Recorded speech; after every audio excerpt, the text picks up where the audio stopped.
Assalaamu calaykum waraxmatullaahi wabarakaatuh. Kusoo dhawaada kanaalkeena Duni Socod.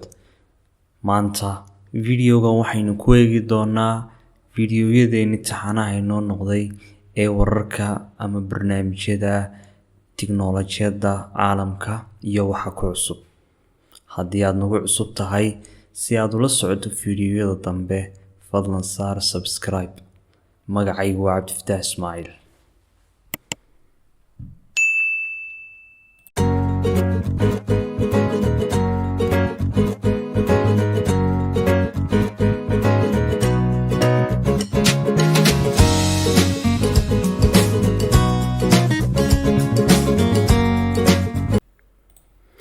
Ka waran baabuurkaaga haddii aad ka istaari karto remote, sidoo kalena aad kala socon karto hawl kastoo ka dhacaysa gaarigaaga dhexdiisa. Sidoo kale waxa aad ka bedeli kartaa midabka gaariga adigoo isticmaalaya remote-ka gaariga uu leeyahay. Waxa aad shidi kartaa laydharka gaariga. Gaarigani waa gaari aad loo farsameeyay. Sidoo kale waxa uu leeyahay in aad hawl kasta oo aad adigu jeceshahay misana remote-ka lagu sameeyay aad ku qaban karto gaariga adigoo dibadiisa jooga.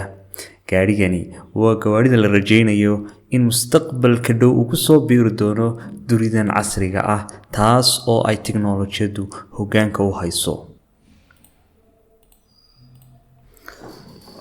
Gaarigani waxa uu awood u leeyahay in aad ka daari karto muusiga remote-kan gudaha dhexdiisa. Sidoo kale waxa uu saameyn weyn ku leeyahay in qofka gudaha ku jira uu ka isticmaali karo isla remote-kan marka uu gudaha gaariga ku jiro. Waxaad shidi kartaa laydhka gaariga, waxaad shidi kartaa injiinka gaariga ama mashiinka gaariga, xagga hore ama albaabka hore ee gaariga, albaabada gaariga. Sidoo kale ayuu awood u leeyahay in aad ka hagi karto remote-ka. Sidoo kale waad ka dhaqaajin kartaa gaariga.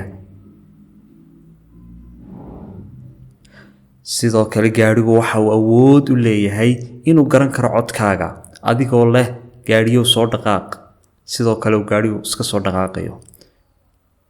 Waxaad dalaci kartaa codka gaariga adigoo gaarigu kula hadlayo, mar walbana uu saameyn weyn ku yeelanayo. Sidoo kale remote-kani waxa uu ku shaqeeyaa nidaamka fingerprint.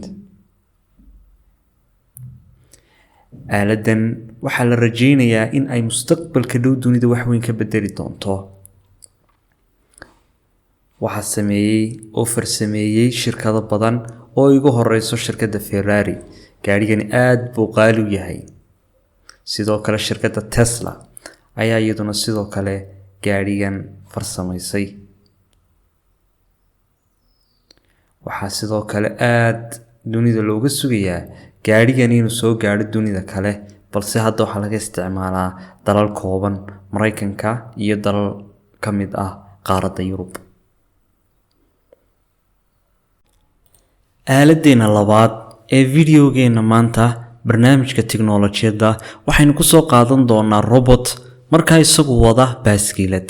Runtii aad bay u adag tahay in la arko robot ama mashiin la farsameeyay oo ku shaqeynaya software casri ah oo wada baaskiilad. Runtii wuxuu isticmaalayaa barnaamijka uu isagu isku balance gareynayo. Sidoo kale waxa uu awood u leeyahay in uu joojin karo baaskiilada marka uu isagu rabo.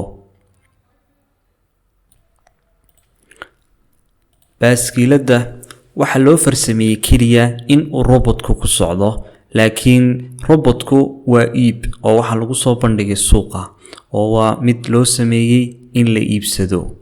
Sidoo kale waxa la tusinayaa dadkii iibsan lahaa robotkan casriga ah.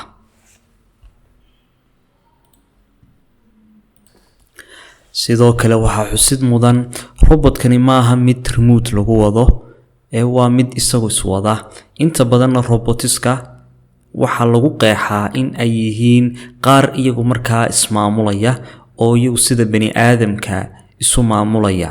Waxa loo yaqaanaa robot.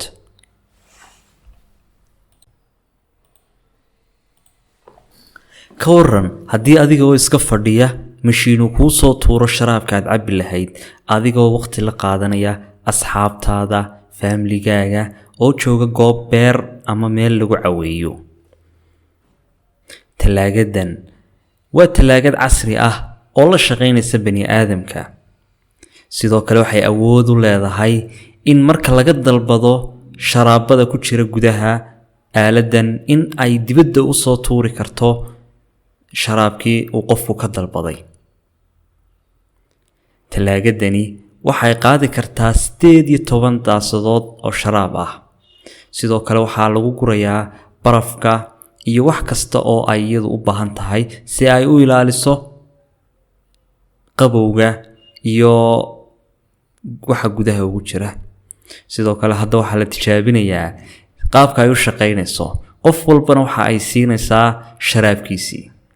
Runtii aaladani waa aalad aad u casri ah, balse ka waran haddii qof garab maraya ay ku soo tuurto ay dabadeed dhibaato u geysato.